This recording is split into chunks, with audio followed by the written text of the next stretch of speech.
আবার ফেল করেছিস? নিজের মুখটাও কালো কর আর আমাদের মুখটাও কালো কর। ফেল কোম্পানি মেয়ে একটা। বোনকেও নিয়ে চল সাথে করে। না মা, ওই ফেল করা মেয়েকে না আমি আমার সাথে কোথাও নিয়ে যাব না। ওকে আমার সাথে নিয়ে গেলে সব জায়গায় আমার নামটাই খারাপ হবে। আর শোনো, আমি ওর হয়ে না কারোর কাছে খোশামত করব না। ও যেমন ফেল করেছে তেমন ঘরেই বসে থাকুক, ওর জন্য আমার সব জায়গায় নাম খারাপ হবে, এটা আমি একদমই চাই না। হ্যাঁ, পড়াশোনার নাম তো নেই, খাওয়ার বেলা ঠিক মুখটা খুলে যায়, তাই না? অসভ্য মেয়ে একটা। নাটক যত।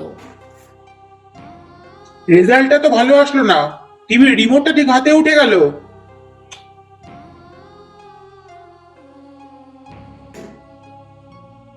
হ্যাঁ, পাশ করি আর না করি, রূপচর্চাটা ঠিক করতে হবে।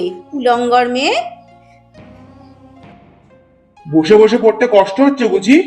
আর কি, সারা বছর বসে বসে আয়েশ করবে শুয়ে বসে, আর বছরের শেষে মুখ ডুবিয়ে বাড়ি আসবে। আর কি, এই মেয়ের তো আর কোনো কাজ নেই।